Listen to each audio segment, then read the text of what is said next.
I'm going to be very blunt and direct here today because the people's business is not being taken care of in the People's State House.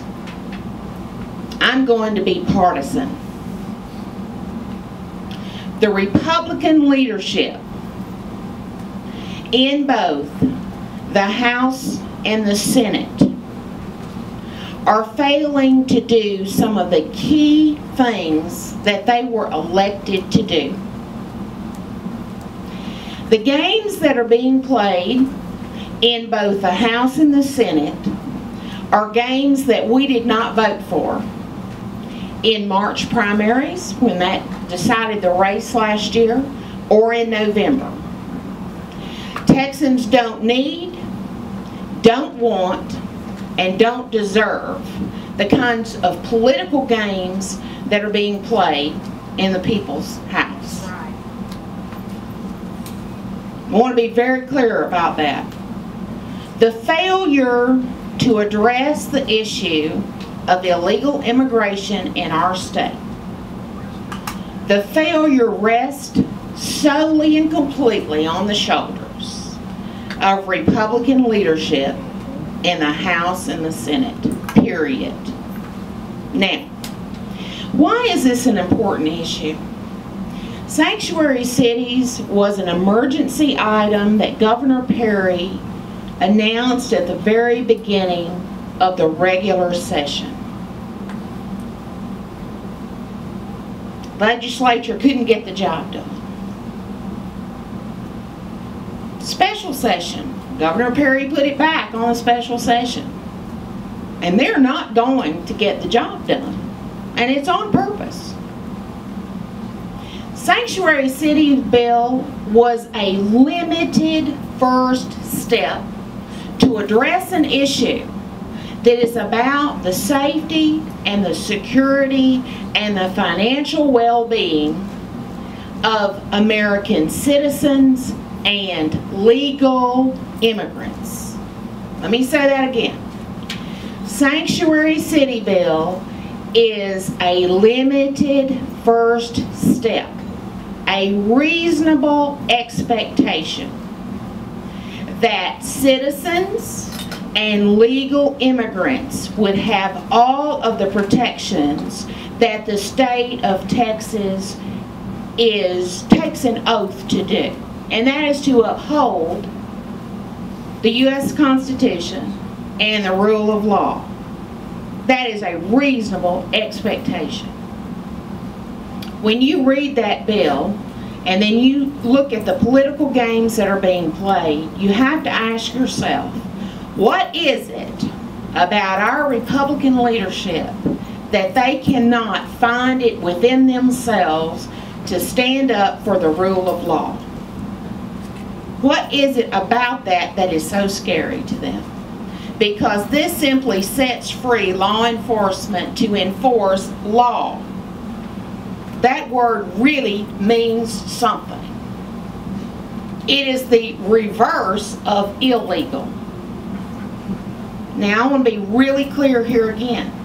I personally, and everybody I know in the Tea Party and the Constitutional Conservative movement, welcomes legal immigrants to this country.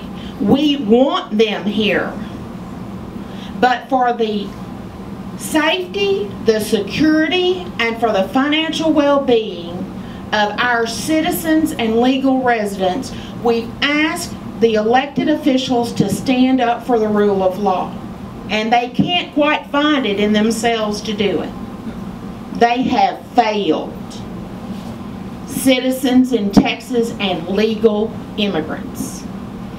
And after this session and special sessions are over, if they fail to act on this issue, we will have passed all of the easy exits to deal with this issue.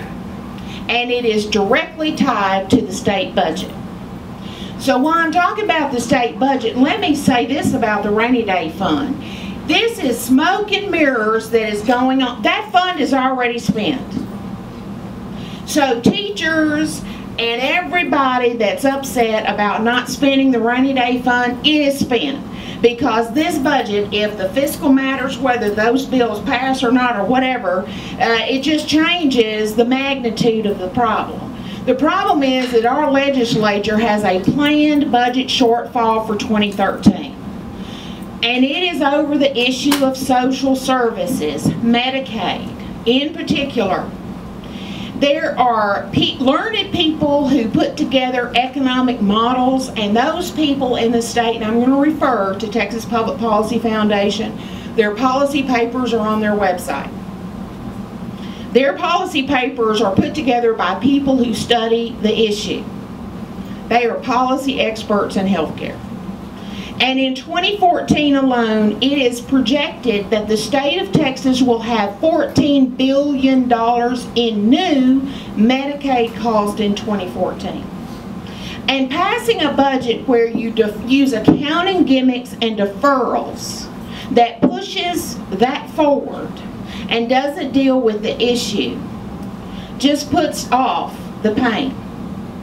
So if we have more and more people coming into the social safety net, I can tell you this.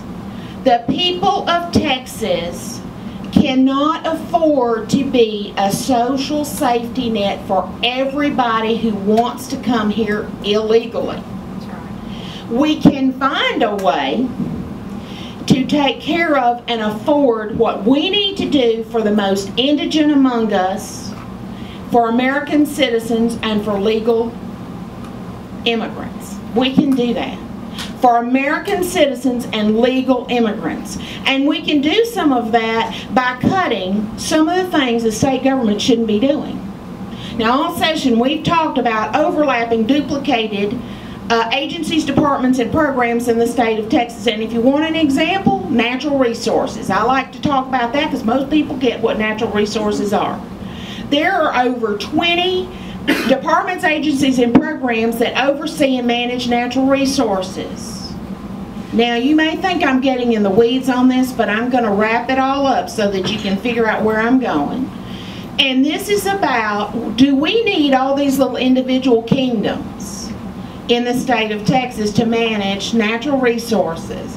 Texas is a big old state, but I don't think we need all of those departments, agencies, and programs. And state government needs to be restructured. We've said from the very beginning that the state legislature needed to do some key things.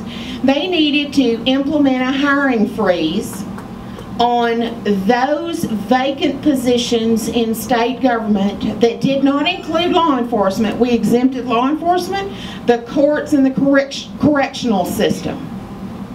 But for all those other agencies that are not those essential, gotta have it done on a daily basis, if you had a vacancy, don't fill it. Common sense business does that all the time.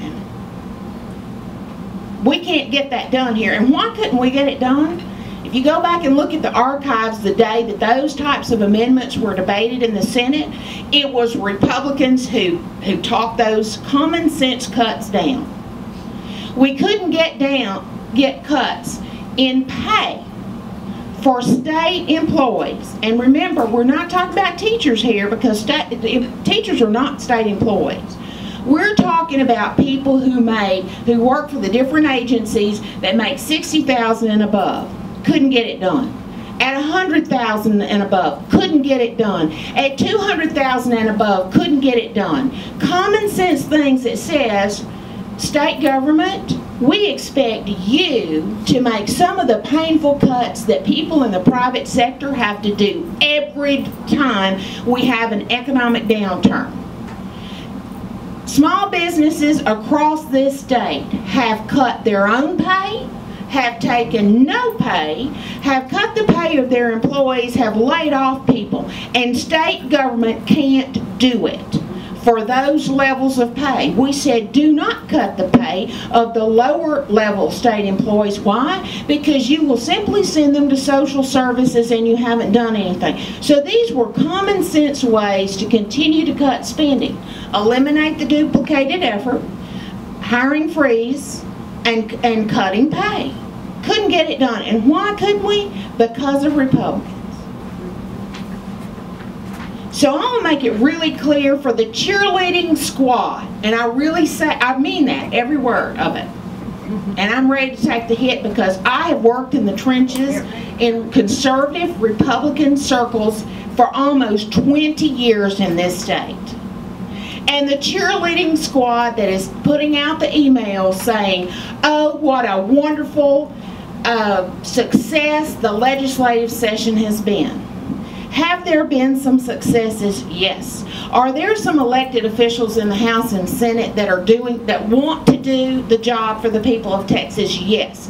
But it is the leadership that keeps the important bills from coming out on the floor of the House so that we can have an up or down vote on issues. The people of Texas expect a vibrant, fact-based debate on issues. Some of the bills that were filed on illegal immigration were bad bills. If they were put to a court test, wouldn't make it.